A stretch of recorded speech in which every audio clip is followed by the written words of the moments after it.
ಕೆಲಸ ಸಿಗೋವರೆಗೂ ಯುವ ನಿಧಿ ಹಣ ನಿಲ್ಲಲ್ಲ, ನಮ್ಮದು ನುಡಿದಂತೆ ನಡೆಯುವಂತ ಸರ್ಕಾರ ಅಂತ ಮೈಸೂರಿನಲ್ಲಿ ಸಿಎಂ ಸಿದ್ದರಾಮಯ್ಯ ಸ್ಪಷ್ಟನೆ ಕೊಟ್ಟಿದ್ದಾರೆ. ಕೌಶಲ್ಯ ತರಬೇತಿಗೆ ಹೋಗುವವರಿಗೆ ಯುವ ನಿಧಿ ನಿಲ್ಲಲ್ಲ. 2 ವರ್ಷದವರೆಗೆ ಯುವ ನಿಧಿ ಕೊಟ್ಟೇ ಕೊಡ್ತೀವಿ ಅಂತ ಸಿಎಂ ಸಿದ್ದರಾಮಯ್ಯನವರು ಭರವಸೆ ಕೊಟ್ಟಿದ್ದಾರೆ. ನಮ್ಮದು ನುಡಿದಂತೆ ನಡೆಯುವಂತ ಸರ್ಕಾರ, ಹೀಗಾಗಿ ಯುವ ನಿಧಿ ಹಣ ಅವರಿಗೆ ಕೆಲಸ ಸಿಗೋವರೆಗೂ ಕೂಡ ನಿಲ್ಲಲ್ಲ. ನಮ್ಮ ಸರ್ಕಾರ ಯುವ ನಿಧಿ ಹಾಗೂ ತರಬೇತಿ ಎರಡನ್ನೂ ಕೊಡ್ತೀವಿ. ನಾವು ಏನ್ ಹೇಳ್ತೀವೋ ಅದನ್ನೇ ಮಾಡ್ತೀವಿ, ಅದನ್ನೇ ಜಾರಿಗೆ ತರ್ತೀವಿ ಅಂತ ಸಿದ್ದರಾಮಯ್ಯನವರು ಸ್ಪಷ್ಟನೆ ಕೊಟ್ಟಿದ್ದಾರೆ. ವಿಪಕ್ಷಗಳು ಸುಖಾಸುಮ್ಮನೆ ಅಪಪ್ರಚಾರ ಮಾಡ್ತಾ ಇದ್ದಾರೆ. ನಾವು ಗ್ಯಾರಂಟಿ ಯೋಜನೆಯನ್ನ ನಿಲ್ಲಿಸಲ್ಲ. ಮೋದಿಯವರು 2 ಕೋಟಿ ಉದ್ಯೋಗ ಕೊಡ್ತೀನಿ ಅಂದ್ರು, ಎಲ್ಲಿ ಕೊಟ್ರು? ಆದ್ರೆ ಈವರೆಗೆ 2 ಕೋಟಿ ಉದ್ಯೋಗ ಕೊಡ್ಲೇ ಇಲ್ವಲ್ಲ.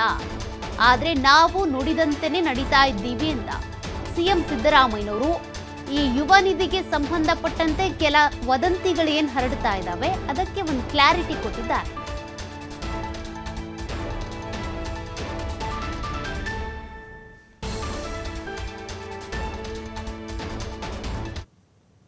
ಮಾತಿಗೆ ತಪ್ಪಿಸ್ಕೊಳ್ಳೋರಲ್ಲ. ನರೇಂದ್ರ ಮೋದಿ ಅವರು ಹೇಳಿದ್ರು, ನಮ್ಮ ದೇಶದಲ್ಲಿ ನಿರುದ್ಯೋಗದ ಸಮಸ್ಯೆ ಇದೆ, ವರ್ಷಕ್ಕೆ 2 ಕೋಟಿ ಹುದ್ದೆಗಳನ್ನು ಕೊಡ್ತೇನೆ, 2 ಕೋಟಿ ಹುದ್ದೆಗಳನ್ನ ಸೃಷ್ಟಿ ಮಾಡ್ತೇನೆ, ನಿರುದ್ಯೋಗಿಗಳಿಗೆ ಕೊಡ್ತೇನೆ ಅಂತ ಹೇಳಿದ್ರು. ಇವತ್ತಿನವರೆಗೆ ಅದನ್ನ ಜಾರಿ ಮಾಡತಕ್ಕಂಥ ಪ್ರಯತ್ನವನ್ನ ಮಾಡಲಿಲ್ಲ. ಈಗ 11ನೇ ವರ್ಷ, ಇದು 11ನೇ ವರ್ಷ ನರೇಂದ್ರ ಮೋದಿ ಅವರು ಪ್ರಧಾನಮಂತ್ರಿಯಾಗಿ.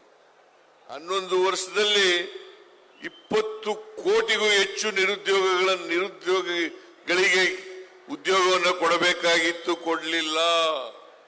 ಆದ್ರಿಂದ ನೀವು ಈ ಸುಳ್ಳು ಹೇಳ್ತಕ್ಕಂಥ ಬಿಜೆಪಿಯವ್ರ ಮಾತುಗಳನ್ನ ಕೇಳ್ಬಿಡಿ. ನಾವು ನುಡಿದಂತೆ ನಡೀತೀವಿ, ಕೊಟ್ಟ ಮಾತಿನಂತೆ ನಡ್ಕತೀವಿ ಅಂತಕ್ಕಂಥ ಮಾತುಗಳನ್ನ ಹೇಳಿ ಇವತ್ತು ಯಾರ್ಯಾರು ಉದ್ಯಮಿಗಳು ಬಂದಿದ್ದಾರೆ ಅವರೆಲ್ಲರಿಗೂ ಕೂಡ, ಮತ್ತೆ ಉದ್ಯೋಗ ಆಕಾಂಕ್ಷಿಗಳು ಬಂದಿದ್ದಾರೆ, ಅವರೆಲ್ಲರಿಗೂ ಕೂಡ ಉದ್ಯೋಗವನ್ನು ಕೊಡಲಿಕ್ಕೆ ಪ್ರಯತ್ನವನ್ನು ಮಾಡಬೇಕು ಅಂತಕ್ಕಂಥ ಮಾತುಗಳನ್ನು ಹೇಳಲಿಕ್ಕೆ ಮತ್ತೊಮ್ಮೆ ಸ್ಪಷ್ಟಪಡಿಸಲಿಕ್ಕೆ ಬಯಸ್ತಾ ಇದ್ದೇನೆ.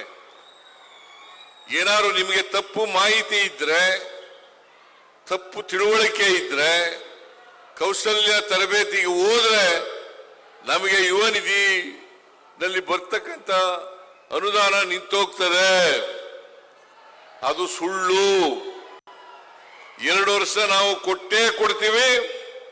ನೀವು ತರಬೇತಿ ಪಡ್ಕೊಳ್ತಕ್ಕಂಥ ಕೆಲಸವನ್ನ ಮಾಡಲೇಬೇಕು. ಯಾಕೆ ತರಬೇತಿ ಮಾಡ್ತೀವಿ ಅಂತಂದ್ರೆ, ತರಬೇತಿಯನ್ನ ಯಾಕೆ ಕೊಡ್ತಾ ಇದ್ದೀವಿ ಅಂತಂದ್ರೆ, ಕೌಶಲ್ಯ ತರಬೇತಿಯನ್ನು ಯಾಕೆ ಕೊಡ್ತೀವಿ ಅಂತಂದ್ರೆ ಅವ್ರಿಗೆ ಉದ್ಯೋಗ ಸಿಗಲಿ ಅನ್ನೋ ಕಾರಣಕ್ಕೋಸ್ಕರ ಕೊಡ್ತಾ ಇದ್ದೀವಿ ಹೊರತು ಬೇರೆ ಯಾವುದೇ ದೃಷ್ಟಿಯಿಂದಲ್ಲ. ಇಷ್ಟು ಮಾತ್ರ ಬಹಳ ಸ್ಪಷ್ಟವಾಗಿ ನಾನು ಈ ರಾಜ್ಯದ ಮುಖ್ಯಮಂತ್ರಿಯಾಗಿ ಹೇಳ್ತೀನಿ. ಬಹುಶಃ ಶರಣ ಪ್ರಕಾಶ್ ಕೂಡ ಹೇಳಿರ್ಬೇಕು ಇದನ್ನ. ಈಗಾಗಲೇ ಸೂಚನೆಗಳನ್ನು ಕೊಟ್ಟಿದ್ದೀನಿ. ಯಾವ ಕಾರಣಕ್ಕೂ ಕೂಡ ಉದ್ಯೋಗ ಸಿಕ್ಕಿದ್ರು ಮಾತ್ರ ನಿಲ್ಲಿಸ್ತೀವಿ ಹೊರತು ಕೌಶಲ್ಯ ತರಬೇತಿಯನ್ನ ಮಾಡಿದ್ರೆ ನಿಲ್ಲಿಸಲ್ಲ. ಇದನ್ನ ಅರ್ಥ ಮಾಡ್ಕೊಳ್ತೀರಿ ಅಂತಕ್ಕಂಥದ್ದು ನನ್ನ ಭಾವನೆ.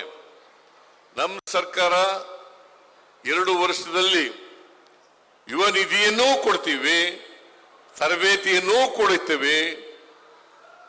ಕೆಲಸ ಸಿಕ್ಕಿದ್ರು ಮಾತ್ರ ಅದು ನಿಲ್ಲಿಸ್ತಕ್ಕಂಥ ಕೆಲಸವನ್ನ ಮಾಡ್ತೀವಿ. ನಾವು ನುಡಿದಂತೆ ನಡೀತಕ್ಕಂಥ ಸರ್ಕಾರ. ಏನ್ ಹೇಳ್ತೀವಿ ಅದನ್ನ ಮಾಡೇ ತೀರ್ತೀವಿ.